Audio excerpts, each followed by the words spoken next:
Welcome to Alexandria. Alexander's plan to build his great city began with a verse from Homer's Odyssey. There is, in front of Egypt, in the sea with many swells, an island called Pharos. Guided by these clues, Alexander the Great founded his future city at the western end of the Nile Delta.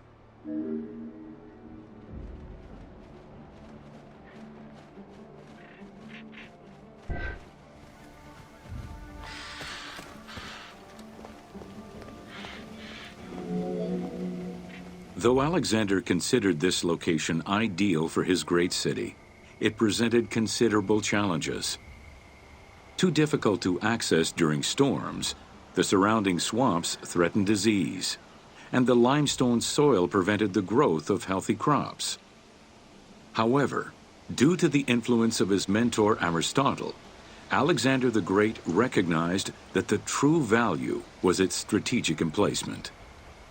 Alexander knew that in controlling Pelusium to the east, Memphis to the south, and his crowning glory Alexandria to the west, he would create a triangular stronghold, allowing him to control the entire delta while giving him access to the Mediterranean.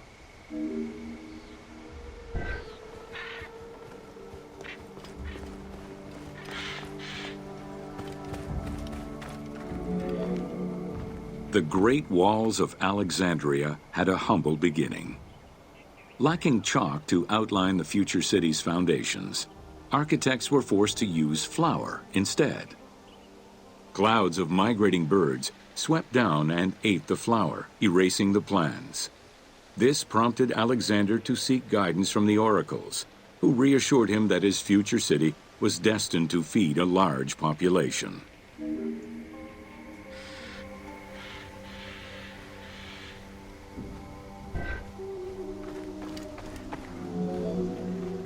Excavations led by Mahmud Bey el-Falaki in the 19th century revealed that the wall enclosure measured approximately 5.2 kilometers in length and 2.2 kilometers in width. It was roughly 9 meters in height.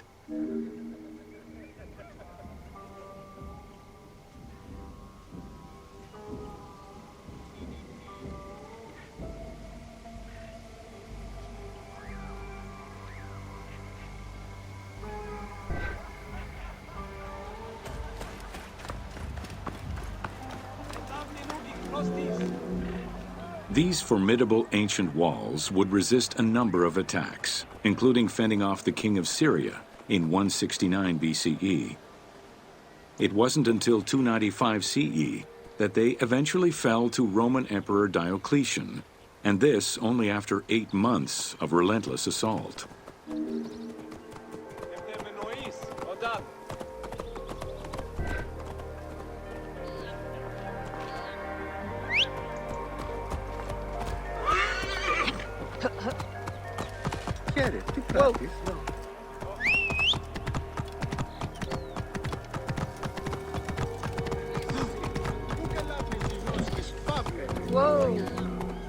Alexandria's principal architect, Dinocrates, chose a Hippodamian grid plan. The grid maximized functionality, with wide, straight roads and canals running beneath them. Alexander recognized the military value of the city's design. The wide, parallel streets gave him optimal surveillance of the city, while allowing the unobstructed flow of troops.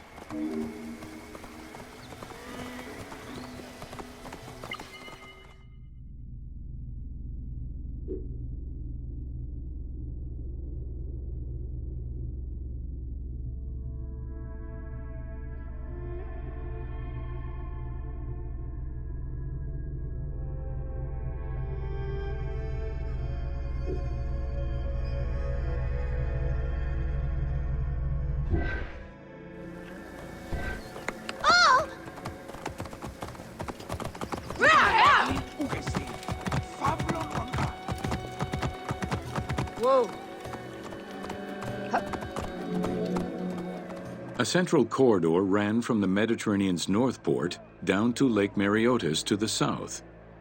This thoroughfare acted as an unobstructed link for commercial trade and travel between the two ports.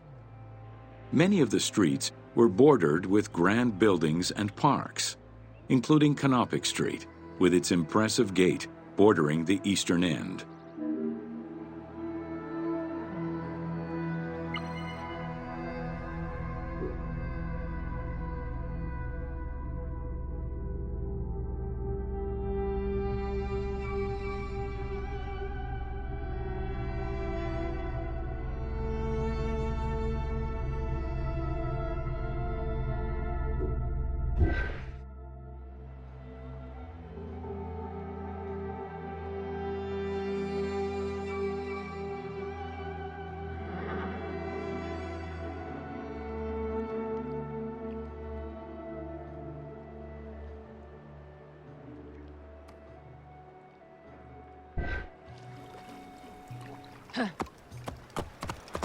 Whoa.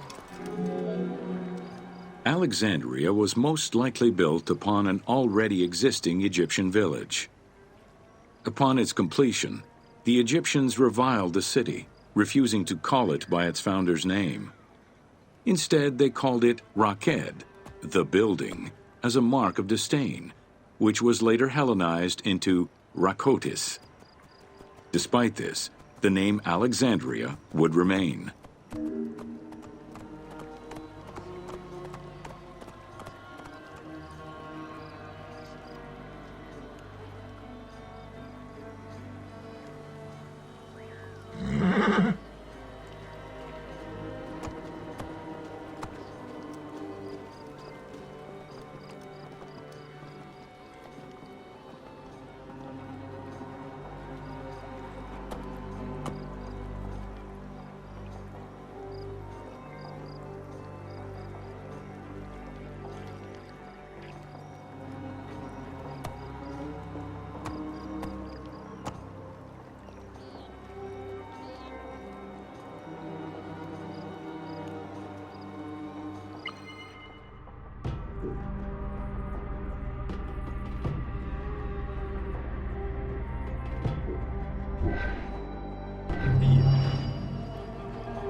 Welcome to Osiris, the first mummy.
The oldest mummies recovered date from the Old Kingdom, though Egyptologists believe that mummification was in use much earlier than that.